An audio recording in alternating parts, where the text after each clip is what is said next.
अगर केजरीवाल जी इस्तीफा नहीं देंगे तो है प्रावधान कि उनको उनके पद से हटाया जा सके? क्या इस्तीफा देंगे केजरीवाल? सर देखिए, मैं बड़ी छोटी सी बात एक पूछना चाहता हूँ कि क्या हमारे देश में दो कानून है? क्या हमारे देश में दो संविधान है? एक कानून के तहत आप एक गवाह की गवाही पर आप एक चुने हुए मुख्यमंत्री को जेल में डाल देते हैं। कोई दलील नहीं, कोई वकील नहीं, कोई सुनवाई नहीं, कुछ नहीं, आपने जेल में डाल दिया। दूसरा, उसी गवाह से आप 60 करोड़ रुपए लेते हैं, ये ऑन रिकॉर्ड आ जाता है, इलेक्शन कमीशन की वेबसाइट पर है, तो उनके खिलाफ कोई कार्रवाई नहीं होती। कब जाएगी ईडी बीजेपी दफ्तर? कब होंगे बीजेपी के नेता गिरफ्तार? कोई पूछने वाला नहीं है, कोई बताने वाला नहीं है। एक तरफ तो हमारे मुख्यमंत्री को किसी की गवाही पे जेल में डाल देती है ये सरकार, और दूसरी तरफ जो है वो 60 करोड़ रुपए का मनी ट्रेल साबित हो जाता है कि शराब कारोबारियों से इन लोगों ने अपने अकाउंट में पैसे लिए, उनको कोई पूछने वाला नहीं है। क्या इसका जवाब देंगी शाजिया जी? और दूसरी बात, इन्होंने कही कि मेरा मन बहुत दुखी हुआ आम आदमी पार्टी में। मैं मैडम से ये पूछना चाहता हूं, मैडम आपका मन दुखी नहीं हुआ ये देख के कि शराब कारोबारियों से 60 करोड़ रुपए चंदा ले रही है आपकी पार्टी? आपका मन दुखी नहीं हुआ ये देख के कि जो जिनको ईडी बता रही है शराब घोटाले का, आपकी पार्टी उनसे 60 करोड़ रुपए चंदा ले रही है? आपको दुख ये देख के नहीं हुआ कि चंडीगढ़ के चुनाव में वोट की चोरी करती है आपकी पार्टी? आपको ये मन दुखी नहीं हुआ देख के कि 700 किसानों की शहादत हो गई? मैं जवाब लेता हूं आपकी पार्टी के निवान जी, मैं जवाब लेता हूं। आपने जितने सवाल पूछे मैं सबका जवाब लेता हूं शाजिया जी से, आप बस एक सवाल का जवाब दीजिएगा। अरविंद केजरीवाल को सर ये बता दें, मैं जवाब दूंगा, ये बता दें कि इन्होंने 60 करोड़ रुपए, मैं इसी सवाल का जवाब लूंगा, मैं इसी का जवाब लूंगा आपके सामने। अभी पूछ रहा हूं उनसे, आप मेरे एक सवाल का जवाब दीजिए। आप मेरे एक सवाल का जवाब, आपने कहा बगैर सुनवाई बगैर दलील वकील की सबके हमारे मुख्यमंत्री को जेल में डाल दिया। किसने कस्टडी दी है अरविंद केजरीवाल की, ईडी की? किसने दी? 2 साल हो गए सर, 2 साल हो गए ये केस चलते। कोर्ट ने दी? पैसे की रिकवरी बताइए आप। कोर्ट ने दी या नहीं दी? सर रिमांड किसने दी? यही तो बोल रहा हूँ सर, मैं यही तो बोल रहा हूँ। ऐसे एक्ट बना दीजिए देश में जिसमें किसी की सुनवाई ना हो पाए, उसके बाद हर बात कोर्ट में डाल दीजिए। कितना सिंपल है सर। नहीं, 2 साल हो गए। पीएमएलए के सर प्लीज पीएमएलए के इसके अलावा ही बहुत लोगों पर केस चल रहे हैं। मेरी बात सुन लें एक मिनट प्लीज।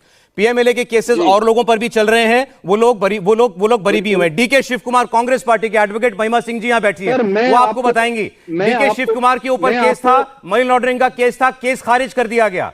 पी चिदम्बरम के ऊपर केस था, उनको बेल मिल गई। वो सब पीएमएलए केस थे। अरविंद केजरीवाल के ऊपर जो केस है वही केस थे, उनको कस्टडी कोर्ट ने दी है। सर का एग्जांपल देता हूं सर, एक बेल का एग्जांपल मैं आपको उससे भी अच्छा देता हूं। पीएमएलए एक्ट के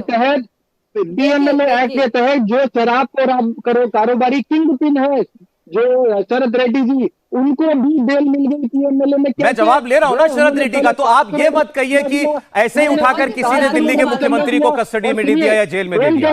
पूरा ड्यू लीगल प्रोसेस, देश के अंदर कानून का राज है। कानून के तहत उनके ऊपर जो भी चार्ज लगा, एजेंसी ने चार्ज लगाया, कोर्ट में मामला गया, कोर्ट ने उनकी कस्टडी दी है। बिना कोर्ट में प्रोड्यूस किए देश में कोई भी एजेंसी हो केवल 24 घंटा किसी को अपने पास रख सकती है, उसके बाद कोर्ट में जाना पड़ता है। कोर्ट बताता है कि इसको आपकी कस्टडी दी जाएगी या छोड़ा जाएगा। अब मैं शाजिया जी से आपके सवाल का जवाब ले रहा हूं, मैं शाजिया जी से आपके सवाल का जवाब ले रहा हूं। रिमान जी सुनिएगा, यह बात सही है शाजिया जी। अरविंद केजरीवाल का नाम किसने लिया? हमने तो अभी 1 महीना पहले सुना कि अरविंद केजरीवाल का नाम फलाने की बयान में आ गया, फलाने के बयान में आ गया। इससे पहले तो कहीं नहीं था ईडी की चार्जशीट में, ईडी के किसी भी पेपर में अरविंद केजरीवाल का नाम। दूसरा सवाल, बात सही है, वो आदमी जो अप्रूवर बन रहा है, वो आदमी जिसको बेल मिल रही है, वो अपना बयान बदल रहा है और वो अरविंद केजरीवाल का नाम भी ले रहा है और वो आपकी पार्टी को चंदा भी दे रहा है। ये केवल इत्तेफाक है?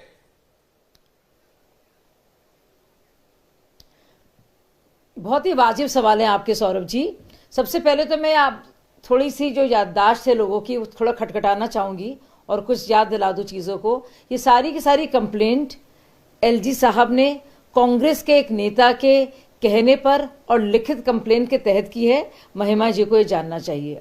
उसकी तस्दीक भी बात की ना सिर्फ अजय माकन जी ने, लेकिन अभी सुर्खियों में वो छाई हुई है सुप्रिया जी ने भी और बाकी सब ने भी। दूसरी बात और जरूरी बात, सिर्फ शरद रेड्डी अरे वो चुप रहिए भाई साहब, सवाल तो आपसे पूछा जा रहा है ना कि तू इधर उधर की ना बात कर, तू बता कि कारवां क्यों लिटा। हमें रहजनों से गरज नहीं, तेरी रहबरी का सवाल है। सवाल तो दुनिया आपसे पूछ रही है। खैर मैं जवाब देती हूँ। इलेक्टोरल बॉन्ड्स की आपने बात की, आपने शरद रेड्डी की बात की, आपने शरद रेड्डी की बात की, बोलने दीजिए। शरद रेड्डी की आपने बात की। मैं आपको बता दूं कि 14 गिरफ्तारियां हुई हैं, 14 गिरफ्तारियां हुई हैं, ना सिर्फ शरद रेड्डी के बयान पर, बल्कि सीएम अरविंद, मनीष सिसोदिया के, विजय नायर। अरे आप लगातार बोल रहे हो, तरीका नहीं, आपको चुप रहना पड़ेगा। ऐसे नहीं, लोग अपनी बारी में बोले। बोलिए शाजिया। नहीं, और वो भी जी, और वो भी आप क्यों कर रहे हैं ये भी हम जानते हैं। आप रायता जो फैलाने की कोशिश कर रहे हैं ना, इमरतियां बना रहे हैं, बनाने नहीं देंगे आपको। सुन लीजिए, आप मैं साफ साफ बात करूंगी और पूछूंगी कि काफिला क्यों लुटा। मैं आपसे जवाब दे रही हूं, चुप रहिए आप, तभी जवाब दे पाऊंगी। थोड़ी देर सुनने का मादा रखिए। सबसे पहले मैं बता दूं कि पूरी एक एक करके 14 गिरफ्तारियां हुई, ढेर सारे प्रमाण मिले। विजय नायर जी का जो फोन हुआ उसके जरिए, बात सिर्फ शरद रेड्डी की नहीं है, बात सीएम अरविंद की है जो मनीष सिसोदिया के पीएस है, बात विजय नायर की है, बात समीर महिंद्रू है। फिर बोले आप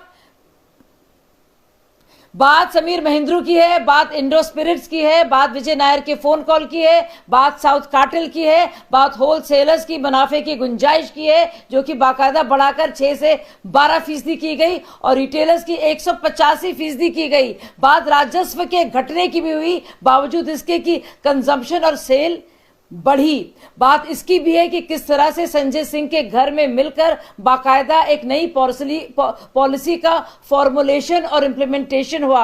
और बात इसकी भी है कि किस तरह से करोड़ों रुपए का किकबैक्स लिया गया सिर्फ इसलिए कि कुछ मुनाफाखोरी करेंगे। बात ऑरोबिंदो फार्मा की क्यों नहीं है? तो बात सिर्फ शरद रेड्डी की नहीं है, बात ऑरोबिंदो फार्मा की क्यों नहीं है? बात ऑरोबिंदो फार्मा की भी है, ऑरोबिंदो बिल्कुल है, बिल्कुल भी है। ऑरोबिंदो फार्मा की भी बात है क्योंकि ऑरोबिंदो फार्मा ने आम आदमी पार्टी को भी, टीडीपी को और बीजेपी को दिया और बीजेपी को इसके अरेस्ट के बाद भी दिया। तो लोग ये सवाल पूछेंगे, लेकिन ये पूरा केस सुनिए भाई साहब, मुझे इतना पता है, आप जितना भी घुमाएंगे, आप जितना भी, अरे आपको तो किकबैक्स ही दे दिए भाई साहब। इलेक्टोरल फंड्स तो एक ऐसी चीज है जो उस वक्त तक कॉन्स्टिट्यूशनल थी, संवैधानिक थी, इसीलिए तो आप जेल में हैं आपके सारे नेता, क्योंकि जो आप लोग ने किया वो इलीगल था। इलेक्टोरल बॉन्ड से कैश लेके पैसे लेना जो टीटीबी ने और बीआरएस ने और बीजेपी ने किया है, वो तो उस वक्त तक तो संवैधानिक था, कानून का हिस्सा था। गड़बड़ सड़बड़ तो आपने की है ना। आप कह रहे हैं आपसे कुछ सवाल पूछ रहे हैं, इनको भी तो पैसा दिया उस आदमी ने और कैश के जरिए से केजरीवाल का नाम लिया। अच्छा ठीक है, और आप एक बार महिमा जी कुछ क्लैरिफिकेशन दे रहे थे, ये क्लियर हजारों लोगों ने पैसे दिए, लेकिन उसमें असंवैधानिक क्या है?